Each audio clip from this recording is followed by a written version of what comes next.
Hello, and thank you for tuning into this week's Mayor's Update. As always, we have a lot of important information to share with you here this week, so please feel free to share this video with your friends, family, relatives, and anyone else who you think might find this information helpful over the course of the coming week. I feel like summer's officially over because for the last couple of weeks we've really had a couple of light updates, but we've got a jam-packed one for you here today with a lot of information, so please bear with us. This is probably going to be one of the longer updates that we do, but that's okay. We always try to get as much information out as possible to make sure that you all understand what we're doing in City Hall on your behalf each and every day and be as transparent as possible as we always try to do.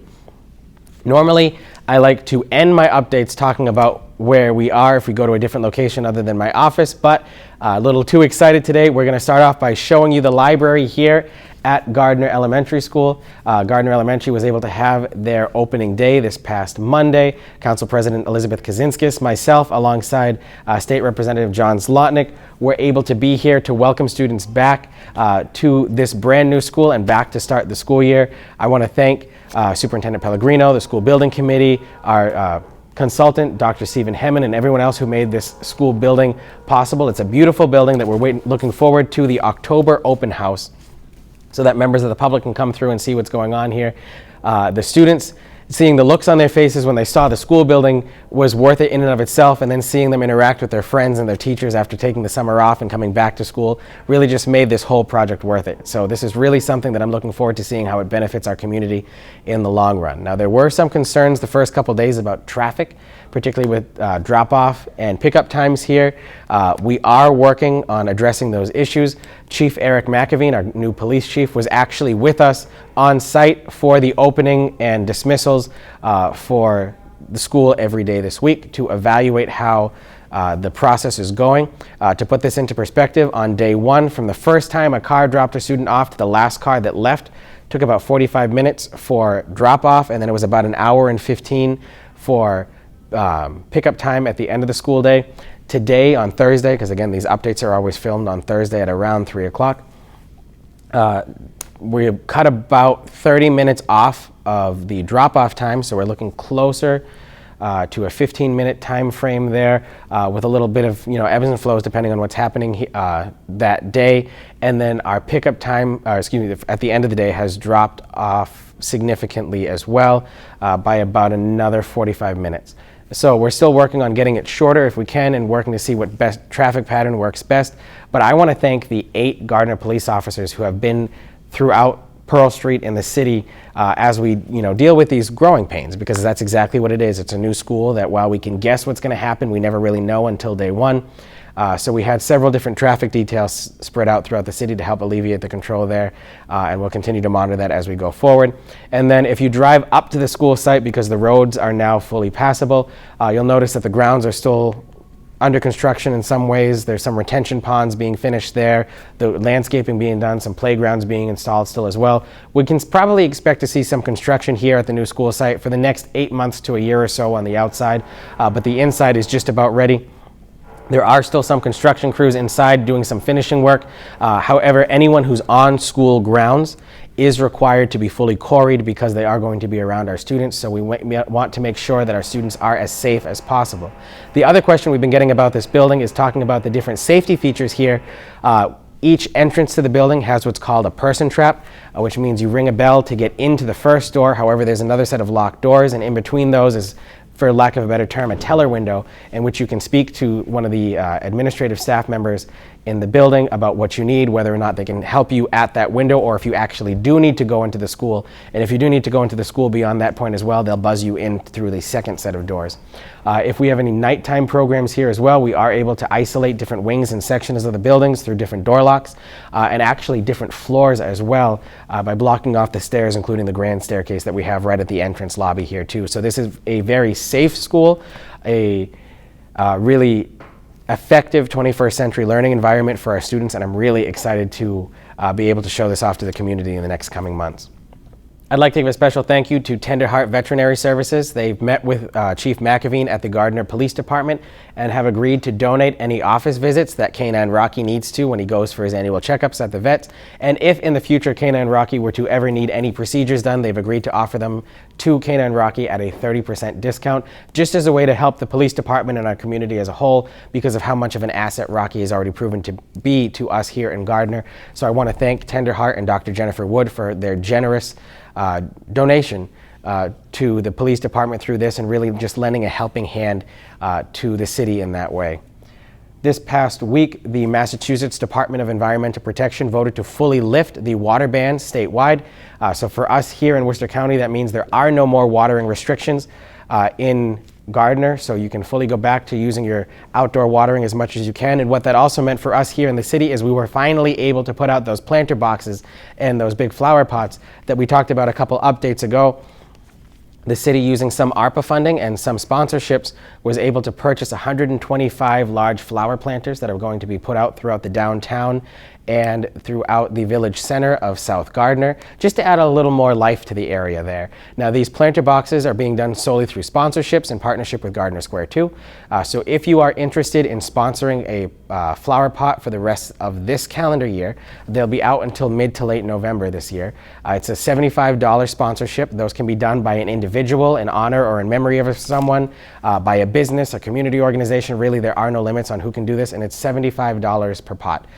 So if you are interested in any of that, you can contact our Economic Development Coordinator, Jessica DeRoy, at jderoy, D-E-R-O-Y, at gardner-ma.gov. Or you can call her at 978-632-1900, extension 8062, and she'll be able to help you get all that sponsorship information together. There is also no limit as to the number of planter boxes or flower pots that you yourself can donate. The only thing limiting that is when we run out of the 125 sponsored bins. Right now, about 50 of them are fully sponsored. We're trying to see if we can get those all done before the end of the season. So if you're interested in that at all, please contact Jessica DeRoy. I want to thank Valley Florist for going out and planting all the mums in those flower pots and flower boxes throughout the city right now, so we can at least get them started, and the sponsorships will cover the city's costs in getting those mums planted and maintained throughout the rest of the year. We will be putting them out again next spring. However, the prices for those sponsorships are still being evaluated right now, since there's going to be a lot more care taken care of a planter box from May through November rather than just from September to November. So we'll deal with that as it comes. NCCI Gardner, our local prison facility run by the Massachusetts Department of Corrections, had their their quarterly stakeholder meeting this past week. For those of you who may not know what that is, by policy, the prison is required to do a quarterly meeting with representatives from the city's government and the town of Westminster's public safety departments, as well as the town of Ashburnham's. So we had that there. This is just where we go over all of the different safety procedures, all of the different backup procedures, if there's any incidents at the prisons, how we can help each other out. This is the meeting that, if you remember a couple years ago, the prison donated a couple of the breathing apparatus to the fire department. That's where we heard that they were available for the city to purchase at a discounted price, and if we were to go out and buy them from a regular vendor. So we really do have a lot of partnership building at these meetings, and I want to thank their new superintendent for inviting us to that meeting and really keeping that going so that we can keep our community informed as to what's going on there and really continue the partnership relationship that we have going with that facility over on Route 140. A couple of events happened this past week that we just want to highlight. The S.K. Pierce Mansion over in South Gardner on East Broadway had their ribbon cutting this past week. After 12 years of renovations being done to that building, bringing it back to its old Victorian style there, it is now open to the public for public tours. So please be sure to check out their Facebook page, S.K. Pierce Haunted Victorian Mansion, for information on how you can get a tour and get into that facility there. I want to thank everyone from the Greater Gardner Chamber of Commerce, Marion Knoll from the Gardner Museum, and everyone else who participated in the ribbon cutting event that they had this past week for really kicking off their season right before Halloween comes here in Gardner. So it was really nice to see another business expanding, and in South Gardner. On top of that, we also had the proclamation for Adult Daycare Day, which is going to take place on Monday, September 19th, just as a way to say thank you to our staff over at Care Central VNA, that used to be the Gardner Visiting Nurses Association. They're located over on Pearly Lane. So we want to thank them for the services that they provide to the city, as well as the services that Gamma provides for those individuals as well, making sure that people have the services they need in their hometown right here in their own backyard rather than having to go those far places. So thank you very much to those organizations for the work that they do. Also coming up this week, we want to thank Abishan Hardware for their monetary donation that they're giving to the Gardner Emergency Housing Mission. For those of you who may not know what that nonprofit is, this is a nonprofit of several different faith organizations and volunteers throughout the city working to help homeless individuals during times of transition. They'll give them temporary housing for up to 6 months, and during that 6-month time really help them navigate the paperwork of filing for unemployment if they're unemployed, navigating the mortgage process, trying to get them a job through mass hire. It really is a collaborative effort there, and I want to thank everyone from GEM, as they're more commonly referred to here in the city, GEHM, for the work that they're doing to really help those who are in the most vulnerable populations that we have here in Gardner, and thank Abishan Hardware for their continued commitment to us here in Gardner. It really is nice to see a local business like that really giving back through the donations that they had back when we had Pleasant Plaza out. They've sponsored a couple of the new flower pots that we have going out throughout the city. They donated several cases of hand sanitizer to the schools when we were trying to reopen during the pandemic there, and it's really nice to see how much they've taken a vested interest in us as a community as well, and including with the Greater Gardner litter nip hunt and litter cleanup that we have, that the next one is coming up on October 1st. More information on that will come in next week's Mayor's Update. A couple of events that we have coming up this next coming week. Edward Jones will be having their ribbon cutting over at the Timpani Crossroads Plaza on September 21st at 5 p.m. Again, that'll take place next to Starbucks and in between Starbucks and Clearview Dermatology, which recently opened in the Timpani Crossroads area. On Friday, September 23rd at 5 p.m., there'll be a Prevention Month celebration at Gardner City Hall on the front steps, and in the event of rain, it'll take place in Perry Auditorium, and that'll take place at 5 p.m. September is both Suicide Awareness Month, Childhood Cancer Month, and Substance Abuse Prevention Month. So this is really the event for Prevention Month that we have there. I want to thank Veronica Patty and the Gardner Community Action Team for really putting that together so we can celebrate those who are currently in their recovery process and really set the example that if someone is going through those hard times, you can have the resources that you need right here in your own backyard. And this is really to make sure that we can show that it really isn't something to feel stigmatized about, but you can really get the help that you need, and it's okay to look for and ask for that help. So thank you very much for Veronica for putting that on. The Fabulous Fall Festival will take place on Saturday, September 24th from 10 a.m. to 4 p.m. The roads will close at 8 a.m. that day, so if you're traveling through downtown Gardner, just know that the traffic is going to change around 8 o'clock so vendors can come in, and then there will be a hard block in the road traffic after the vendors are all done setting up around 9 o'clock. The festival officially begins at 10. Following that, Oktoberfest kicks off at 11 o'clock that day. And the layout is changing as well. The Gardner Ale House has a liquor license going all the way from their usual boundaries up to Orpheum Park, where the love sign that Gardner Square 2 purchased is located further up on Parker Street. So because of that, Connor Street from Graham Street to City Hall Avenue will be closed as well, because people will be able to walk freely in between the Oktoberfest and the Fabulous Fall Festival put on by the Gardner Festival Committee and Gardner Square 2. So please do keep that in mind if you're traveling the area. And then the return of the Gardner Chair Luge is coming back at 2 p.m. on Saturday the 24th as well. Sure to be a fun time for all, and they are still accepting contestants to go down the hill there by Lafayette Square. So if you are interested, contact Stacy Kazinskis at the Gardner Ale House. Paving operations are still continuing. Beginning this past week, we began to fully pulverize several roads over in Ward 3. If you don't know what pulverizing a road means, that means we have a special machine that comes out that completely digs the road up and turns it temporarily into a dirt gravel road. And then we come back and rebuild the road from the foundation up. Roads that should be seeing either pulverization work or paving work within the next week, and we expect this to be done in the next week and a half, include the following: Robillard, Douglas, Draper, Coleman, Wickman, Bates, Foss, Middle, Myrtle, Pond, Shore, and Wassa Streets. All of those places are going to have paving work done within the next week and a half, and that includes not just paving the roads, but also installing new sidewalks in those areas as well. If you have any questions on that work at all and you live in that area, you can feel free to contact my office at any time or speak to someone down at the Gardner Department of Public Works at 50 Manka Drive, and they'll be happy to get you any of the information that you're looking for on those matters. I want to thank the family of Gladys and Hugh Hunter through their daughter Victoria Kazinskis, who this past week donated the monetary amount to purchase some new benches for Monument Park. Some of you may have, may remember the Hunters who used to own Hunter Farm over on Chapel Street, and they ran an ice cream stand there for just over 20 years. And Mr. Hugh Hunter was also a late city councilor here in the city of Gardner. With the passing of Gladys Hunter this past May, the family was looking at a way to honor their family members who really loved going to the concerts in the park over at the Gardner Bandstand at Monument Park. So as a way to help people enjoy those concerts in the future, they donated a bench there. So thank you very much to that family for finding ways to honor your loved ones in a way that's going to benefit several people in the community for years to come.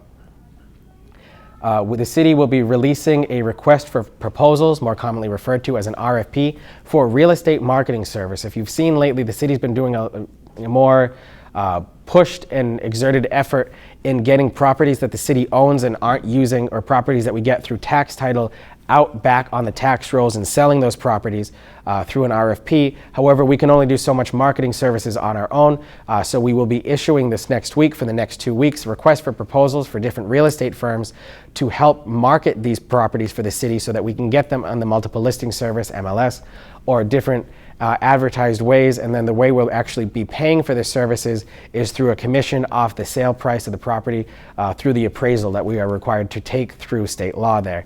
So if you know anyone who is a real estate broker or wants to help submit basically a bid to take care of the city's real estate marketing services for the next period of time, this is all being run through our purchasing department with Josh Cormier and Meredith Tarr. You can reach out to them at any time, or you can reach out to my office. We'll be happy to get that information to you. But this will be published in the Massachusetts Central Register and in the Gardner News for our solicitations for the people who would like to be a part of that service moving forward and really help us in our marketing efforts so we can get the most out of these properties and really stick to our fiduciary responsibilities that we have to the taxpayers and making sure we're getting these properties back on the tax rolls for the highest and best use, while still having realistic expectations for what those properties can be used for. And we do expect that whoever wins this real estate marketing RFP proposal bid is going to be the one who will be selling both Prospect Street School and School Street School on the city's behalf. So those sales are on hold until this process is done, and then we will release those requests for proposals as we move forward. There is a city council meeting this coming week on Monday. There will be an informal meeting taking place at 6:45 before the regular 7:30 meeting. At that, retired Chief Jack Perro, who owns Perro and Associates, who conducted our fire department operations audit, will be giving a full presentation before the city council as to his findings in his report, explaining his methodology and coming up with that report. The report is available online for the public. Basically, it says we are collecting a profit of about $300,000 a year through our ambulance service that we have here, our BLS system with Gardner Fire Department, and our ALS system with Woods Ambulance is actually working very well in the city's benefit. Then it goes further into details about civil service in the Gardner Fire Department, which is our only department still under the provisions of Massachusetts civil service laws, our apparatus bay, our fleet maintenance, the facilities maintenance over at the Gardner Fire Department. So Chief Perro will be able to give a full presentation in depth on his findings this coming Monday at 6:45 in the Gardner City Council chambers. Also on the City Council's agenda for that evening is the sale of 478 Chestnut Street. This is a property that the tax title court foreclosed on and transferred ownership to the city for back taxes owed. My proposal for the City Council for them to vote on this coming Monday is for the city to be able to sell that property only for the amount of back taxes owed, and that's $42,000, because there are tenants who are living in that building. So we want to make sure that we aren't evicting anyone, but just doing our part to get these properties back on the tax rolls. We'd want to make sure that people are able to live here in Gardner. So we want to make sure that those tenants are able to stay in that home. So as such, the city will be proposing to sell that property as is, and that includes all possessions and tenants in that building there too, and really just looking for a new landlord for the property. So that'll be coming up at this week's City Council meeting. But again, that property would go through the full RFP process that we have to do with any property that we sell here in Gardner, per the provisions of Massachusetts State Law, Chapter 30B. And then the council will be holding an informal meeting in October to review my request to form a charter review committee. Just for the record, what this means here is any changes to the city charter are very strictly governed by state law. It has to first be reviewed by a committee. That committee then submits their recommendations to the city council for a vote. If the city council changes anything or votes to approve anything that goes past that point then goes to the voters at the ballot box. Anything that then passes the voters at the ballot box then goes to the state legislature for a vote, and then the governor has to sign it, and that's what solidifies the city's charter. If you're unfamiliar with what a city charter is, that's the city's version of a constitution. It sets how our government is set up and how our government operates there. The city charter for Gardner was written in 1923, so with 100 years down the line, there are just some things that could use updating. All of those will be presented at that informal meeting. There's a lot that I believe works for the city of Gardner. Our mayor, council form of government works very well.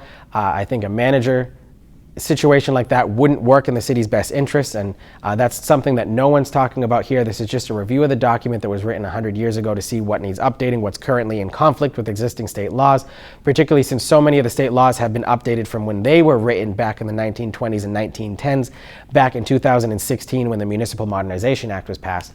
So again, there will be a full presentation on that in my proposal for the City Charter Special Drafting Committee. Again, this is one of several dominoes that would have to fall before it even gets to the ballot, let alone anything becoming final. This is just to create a committee to review the current charter. And again, that'll take place sometime in October when Council President Kaczynskis sets that informal meeting of the City Council. And then the last thing that we have here today is just a reminder that on Tuesday, September 20th at 5:30 p.m. in Perry Auditorium, the city will be hosting our second annual Hispanic Heritage Month event. We have mariachis coming again this year, so that's new to this year's ceremony. We had different music options last year through a stereo system, but this year we've got live mariachi music coming, and we've got several different Hispanic food trucks coming to Perry Auditorium, along with some other different events happening in that place. So if you are around on Tuesday, September 20th at 5:30 p.m., stop by Perry Auditorium for our second annual Hispanic Heritage Month event. However, that concludes this week's update. I think that's enough information to say in 1 week here, but thank you for listening through it and keeping with us. Again, there's a lot going on right now, and we want to make sure you, as residents of this city and the public in general, have as much information you can about what's going on here. And thank you very much for joining us, and I look forward to speaking with you again next week. Thank you very much, and have a good day.